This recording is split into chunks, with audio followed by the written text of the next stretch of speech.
Сега 17 часот и 15 минути, нова седмица, нов термин за вашата авторска емисија од своја страна на фреквенцијата на телевизија Сонце. Почитувани гледачи, добре дојдовте и ви благодарам што и ова издание ќе го проследите со внимание. Преку ова издание од своја страна ви носиме нова соговорничка, нова гостинка, преку чија приказна ќе успееме малку да проговориме за еден просветен работник кој што јас ќе кажам нескромно успеал да го изменаџира професијата, да ја изменаџира со хобито, можеби така ќе звучи најдобро, меѓутоа нешто повеќе за незината приказна, за сето она кое што таа го работи, за незината професија и за она за кое што денеска сме тука, ќе дознаеме директно од нашата гостинка. Елена Симоновска, ви благодарам што ја прифативте мојата покана да бидете дел од своја страна. Како сте? Така, го договаравме ова интервју од нешто поодамно, меѓутоа еве сега си склопивме една тема, си склопивме еден повод да проговориме нешто повеќе за вас и секако за оно кое што вие го творите и работите. Елена Симоновска, моментално директор на едно основно училиште во населбата, Скопската населба Драчево Чинам, просветен работник, човек кој што несомнено љубител на пишаниот збор, кој што еве ни дарува и дела, веќе и втората кула од карти, втората книга, вториот роман излегува од вас, меѓутоа да не нафрламе многу во најавата, ќе почнеме од она кое што за мене навистина импресивно, како еден просветен работник успева да биде активен и на полето на пишаниот збор. Елена, од каде ви е љубовта кон ова кое што вие го правите? Па вака, најпрвен добар ден на сите гледачи. Јас работам како одделенски наставник веќе 14 години во основното општинско училиште Свети Климент Охридски од Драчево. Љубовта кон пишаниот збор кај мене се роди од многу мала возраст. Кога бев мала пишував повеќе поезија. Меѓутоа, интересно е тоа што во времето на короната, кога се случи короната, за која што сите многу добро знаеме, тогаш се роди во мене, имав и повеќе слободно време и тогаш во мене се роди желба дека јас сакам да издадам нешто свое. Никогаш немав претходно издадено ништо, имам пишувано многу песни за своја душа, на конкурси сум учествувала, сум добила награди. Меѓутоа, од секогаш потајно во себе имав една желба да издадам некогаш книга, да бидам писател. Така се роди желбата, меѓутоа, кога беше короната, почнав да пишувам. Првата книга која што ја напишав, која што ја држите во вашата рака, е Проложи да одиш. Така, ова е првиот роман за кој што имате веќе второ издание. Така, тој е првиот роман кој што за 5 месеци се распродаде првото издание и веќе остварив второ издание. Тоа е тука на масата, бидејќи има нова корица. Најпрво луѓето мислеа дека е тоа друг роман за 5 месеци, меѓутоа тоа е истиот роман, односно второ издание. Пред да ја издадам книгата, мислев дека е многу тешко да се издаде книга, меѓутоа во еден разговор со една моја многу драга и блиска особа, ќе ја поздравам, Илина Јовановиќ Јаковчевска, која што е моја многу добра другарка, живее во Германија, таа издаде роман пред мене. И ме охрабри, ми го покажа патот, кој што кога имаме кој да ни го покаже и не е толку тежок како што мислиме. Така што седнав, ја напишав книгата, веќе јас имав идеја во главата. Тоа е најважно да имате идејата во глава, пишувањето е најлесно. Значи, најпрво седнав, ја напишав книгата и веќе таа ме поврза со некои луѓе од издавачки куќи со кои што јас почнав да соработувам. Издавачка куќа Збор Така, издавачката куќа Збор стои така, од Велес. Таа ми е издавачка куќа и на првиот и на вториот роман. Првиот роман е романса, додека вториот роман Кула од карти е продолжение на првиот роман, кој што од романса премина во крими трилер. Елена, во едно ваше пишано интервју ќе кажете дека романот го пишувате за неполни 3 недели.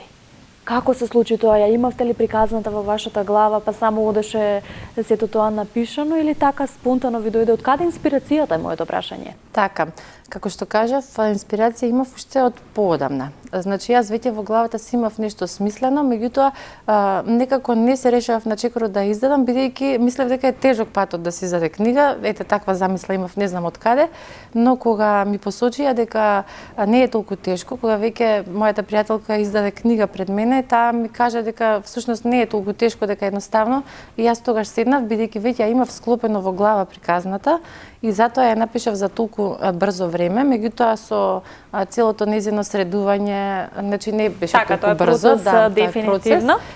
Меѓутоа тоа беше за првиот роман, додека вториот го пишував малку подолго време.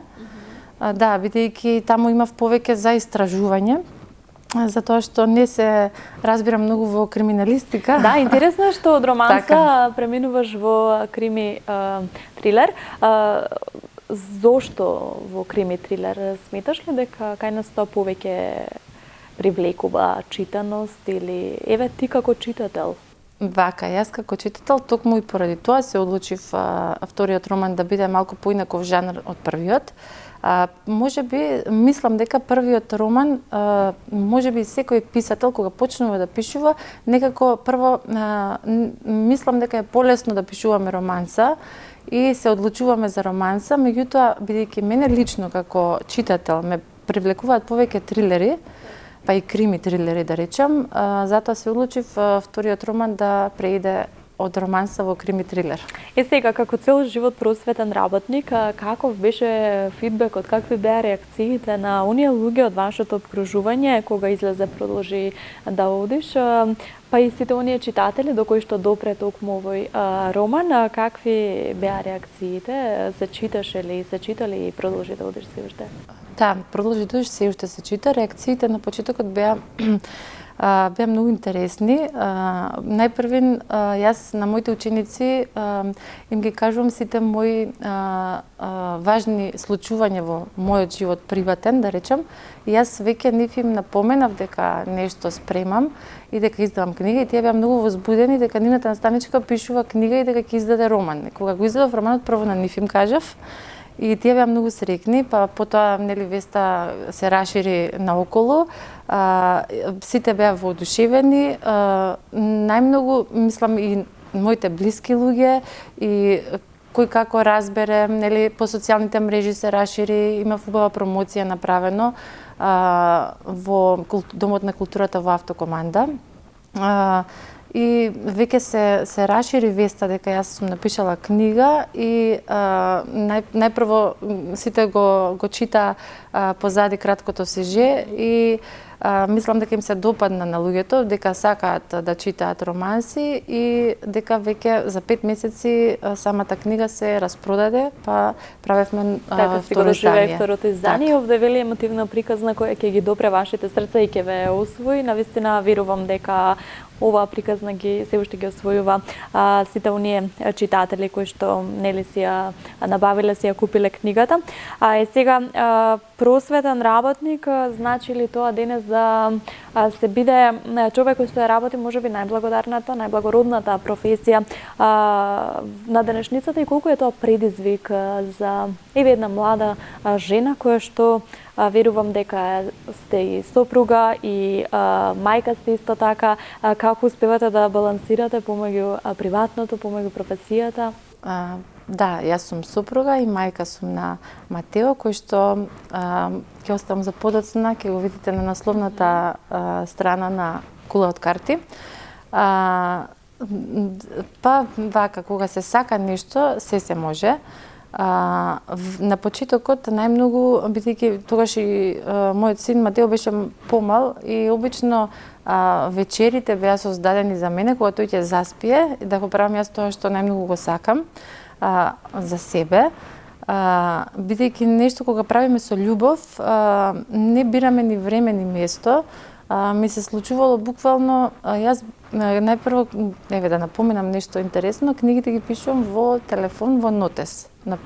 На почеток, да, потоа не да ги префрлам во Word документ на компјутер и понатаму како се оди обработката, меѓутоа Интересно е што себе си сега како писател, во било кој момент може да ми истекне некоја идеја и јас каде и да се наоѓам, буквално во маркет, чекам ред на каса и си пишувам, си додавам нешто што ќе ми истекне моментот, затоа што тие мисли што прелетуваат во тој момент, после тоа може да ги заборавиме. Така, инспирацијата е тогаш и во тој миг. Ми се случувало и навечер да седам до доцна, да си пишувам, и потоа сепак да си балансирам и во текот на денот, активности дома, на работа и сепак на крај да завршам повторно со пишување на романот. Така, меѓутоа, заклучокот и она што ќе го извлечеме од сето ова е дека навистина сето ова кое што го правите ве прави среќна и тоа е можеби најважно и тоа е, јас велам на крајот од денот, тоа нема никаква цена. Кула од карти, односно продолжението на романсата, кога излегува, колку време се работи на крими трилерот и какви се реакциите по него? Така. Кула од карти излегува веднаш наредната година, точно во март. Еве го и Матео. Да, тоа е Матео. Значи, излегува веднаш наредната година, така што јас веднаш после издавањето на првата книга оставив неколку месеци, да речам, простор да се промовира, но веќе во мојата глава почна да создавам нова приказна. Приказната си ја создадов и решив таа да биде продолжение на Продолжи да одиш и ја пишував неколку месеци. Сега точно можеби 5-6 месеци ми одзема и повеќе пишувањето. Но имав тука доста да истражувам околу криминалистика, бидејќи не сум во тој домен, немам многу познавање. И така што ми одзема малце повеќе време тоа, а и некако врските ми беа зголемени тој период. Веќе се растеретуваше малку короната, да речам. Јас имав повеќе обврски на работа и немав толку многу време и така оставив малку да и дадам простор на Продолжи да одиш, па веќе наредната година во истиот месец дојде и Кула од карти. Сега интересно е што и во двете книги, значи двете книги се реални. Така, тоа го прочитав. Така, реални се, но сите ликови кои што се во книгите се постоечки во мојот живот. Така што ликот на Софија, главната хероина од Продолжи да одиш, е всушност одраз на мојот карактер. Јас како би реагирала во дадена ситуација, за цело време емотивно се водев по моите емоции. Така, во Софија, значи можеме да надзираме и нешто автобиографско. Тоа е буквално мојот карактер, но во Софија автобиографско е, да речем, само карактерот, меѓутоа случувањата не. Случувањата се измислени, но тоа не значи дека не може да се случат. Многу луѓе се пронајдоа искрено и откако ја напишав Продолжи да одиш, добивав многу пораки. Демек, дали вие прочитавте за мојот живот, ова е буквално мојот живот, пресликан во вашата книга. Значи, добивав многу такви пораки, каде што многу луѓе се пронајдоа во книгата. Така, рековте реални случувања, меѓутоа, дали некој ви ја даде приказната? Или на своја рака, мислам, се земавте за право да ја споите приказната во овие две книги? Така, не, никој не ми даде приказна. Сега веќе имам некои понуди од некои луѓе да ти ја дадам мојата приказна да ја напишеш. Бидејќи знам дека и тоа често се случува, луѓето сака. Може би ќе го направам тоа, имам некои моментално такви разговори, преговори со некои луѓе. Меѓутоа, овие две приказни не ми ги даде никој, но во моето обкружување од многу луѓе со кои што сум блиска и не толку блиска, што ќе слушнам некоја приказна, пример, така си ги споив некако и во глава си создадов своја приказна, различна од нивната. Секако, меѓутоа, нашето секојдневие не тера да се соочуваме со некои такви случаи и настани и јас решив да ги напишам во книга. Интересно е тоа што покрај соработката со издавачката куќа Збор, вие исто така се појавувате како рецензент на други дела, меѓутоа и како модератор на сите тие промоции и настани. Какво е тоа искуство, Елена? Па да, прво кога ми беше понудено од страна на уредничката на издавачката куќа збор Емилија Златкова Анастасова, јас прво реков, па јас ова не сум го правила до сега, но таа рече ти можеш да го направиш, јас верувам во тебе и реков зошто да не, зошто не се обидам. И се обидов и тоа многу убаво изгледаше и веќе ми стана интересно дури. И таа веќе почна да ме повикува и на други книги, да бидам рецензент или да бидам промотор или модератор на други настани. И така што без проблем го прифаќав тоа и уживав и во тоа.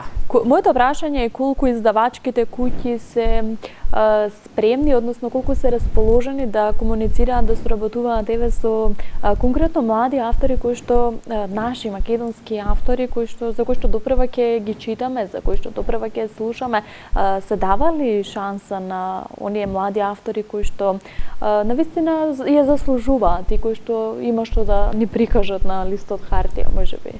Јас ќе бидам искрена, директно отидов кај Емилија и имав и слушнато дека таа им дава шанса на младите македонски автори и кај незе најмногу се застапени македонските автори и таа секако веднаш ми даде шанса и не пробав во други издавачки куќи за да знам дали би била таму прифатена или не. Меѓутоа, за Емилија можам да потврдам за издавачката куќа збор дека таа им дава секогаш шанса на македонските автори, им дава предност и секогаш ни дава поддршка. Ги споменавме учениците, не изоставен дел од вашето секојдневие и сега како директори, предходно како учител, нели?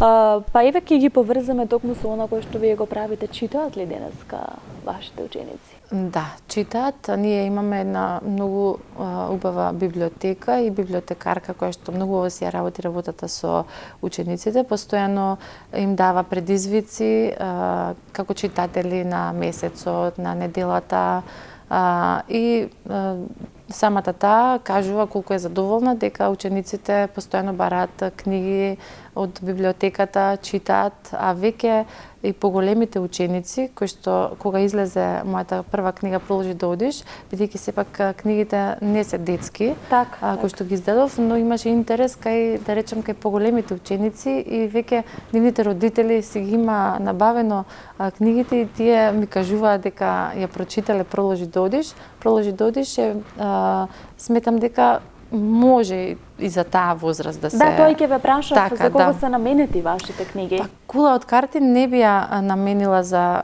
деца од училишна возраст, да речем, веќе средно може. Меѓутоа, Проложи да одиш може и некаде од 8-9 одделение па нагоре да се чита до 99. Така, се појавивте како рецензент на книги за деца. Се размислували можеби нешто во таа сфера да се пробате можеби во тој дел и како мајка, нели? Така, да. Па се размислува. Имам пишувано доста и детски песнички. Пишувам поезија. Поезија пишувам интересно кај мене што јас кога бирам за читање како читател, секогаш бирам романи, односно проза. Но кога се работи за пишување, доколку видам некој конкурс или некоја идеја за своја душа, секогаш седнувам и пишувам и поезија и обично сум добила многу награди за поезијата моја и имам пишувано и детска поезија, така што зошто да не, би размислувала и на таа тема. Од мој аспект сметам дека ни е потребна литературата за деца, сметам дека малку повеќе треба да ја подигнеме свеста дека децата си заслужуваат достапна литература токму за нив. Ќе се сложите и со мене токму како менаџер на една таква воспитно-образовна институција. Колку, еве, токму како менаџер на училиште, колку се организираат сите оние манифестации, литературни читања, средби со писатели, со поети.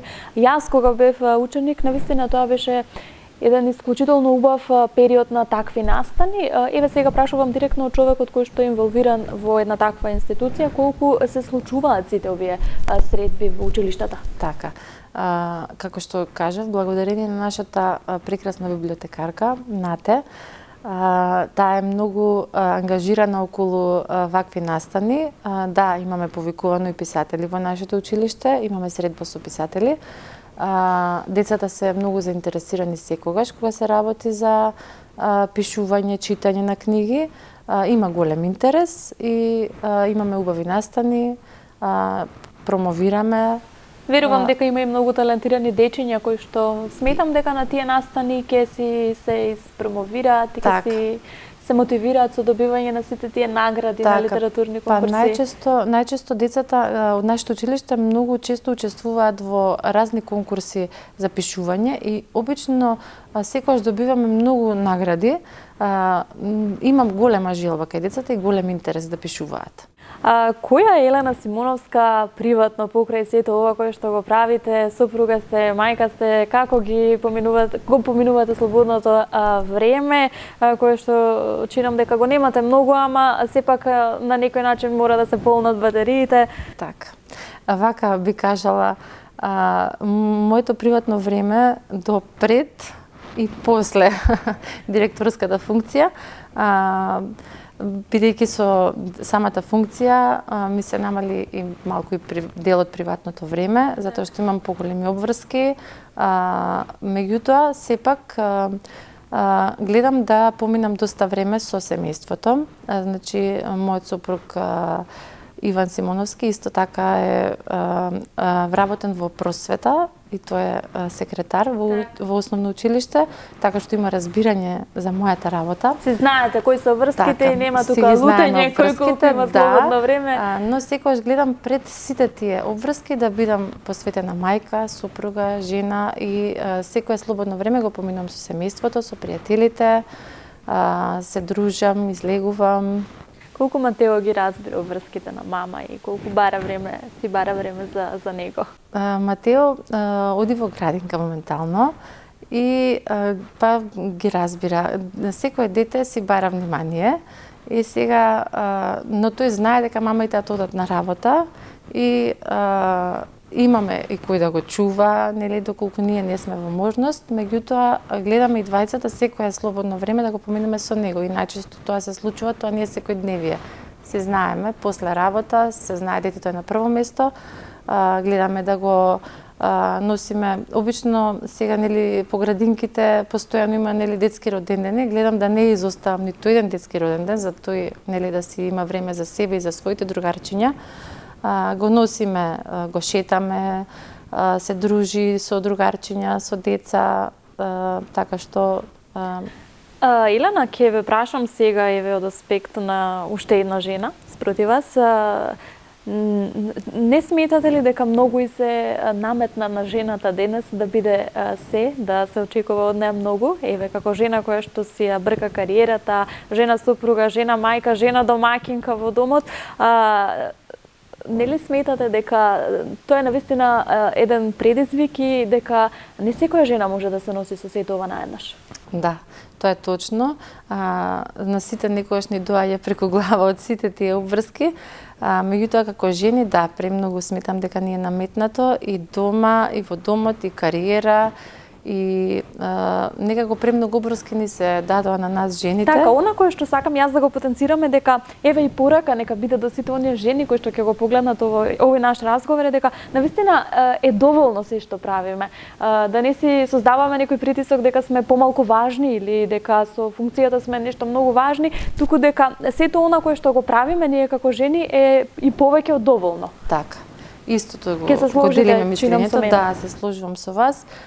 Сепак на крај крајава сметам дека сите сме, нели, луѓе, жени, така што функцијата и во животот и не е нешто според кој ние треба да се водиме во животот, затоа што денес сме на таа функција, утре нели не сме, да, функциите се минливи. Меѓутоа на крајот од денот сепак семејството е тоа кое што не чека дома во домот и треба да сепак да му дадеме прво место на семејството. Так, предпоставувам и ваша неголема инспирација, поддршка и мотивација се токму Матео и Иван, кои што ќе ги поздравиме, нели, еве тука. Кула од карти, второто дело, што после второто дело се крчка ли некоја нова приказна? Се крчка веќе многу одамна. Имам започнато нов роман, кој што не е веќе продолжение на овие два романи. Меѓутоа, морам да бидам искрена и да ви кажам дека откако сум на функцијава која што имам сега, немам напишано ниту една страница. Така што Ќе побараме да ве сменат. Меѓутоа, еве, сама на себе си ветив дека кога нели на почетокот биејќи се ми беше ново и немав толку многу слободно време за пишување, гледав секој време да го посветам нели во домот и семејството. Но сега веќе кога работите полека се доаѓаат на свое место, бидејќи неколку месеци да речем веќе поминаа. Како човек се навикнува, така повеќе си создава време и така што веќе почнав да размислувам дека треба да продолжам да пишувам, бидејќи јас приказната имам во глава уште од тогаш, но само треба време да се седне и да се напише, да се пренесе. До тогаш останува да се дружиме можеби на некои од промоциите, манифестациите организирани токму од издавачката Куќа Збор, па и пошироко. Се надевам дека ќе се гледаме на многу промоции кои што ние преку од своја страна ги нели ги носиме токму во етер. Елена, ви благодарам што одвоивте дел од вашето навистина скапоцено време, бидејќи доста сте активна како во професијата, така и во на кое што го правите како хоби, ќе го кажеме сега. Многу ви благодарам уште еднаш, ви честитам за целиот овој успех со пишувањето. Очекуваме нова, трета книга, ново дело од вас. До тогаш останува да си ги прочитаме Кула од карти и првиот роман. И секако да се гледаме за многу убави работи, да не заборавам јас пред самиот крај. Се надевам дека користите мобилни телефони, нема да речам мобилен телефон, бидејќи функцијата ви налага повеќе мобилни телефони и службени и секакви. Јас и моите пријатели од Smart Service. Smart Service е професионален салон за поправка на мобилни телефони, за продажба исто така на нови и половни мобилни телефони. Дечките се многу фини, па за секој мој гостин во емисија подаруваат вредносен ваучер од 500 денари. Ова е за вас, ќе можете да си го искористите во нивниот салон кој што се наоѓа овде во трговскиот центар Лисиче, да си одберете нешто по ваш избор, дали маска, дали некоја заштитна фолија, и да си го искористите овој ваучер од 500 денари. Здраве да си го искористите. Ви благодарам многу. Ке ги поздравиме уште еднаш тука Smart Service. Елена, уште еднаш и вас ке ве поздравам и ке посакам да се видиме само за убави работи. Ви благодарам и вас на поканата. Се надам ке се видиме и за следниот роман. Така. Очекуваме за убави работи. И да зборуваме така, само за убави работи.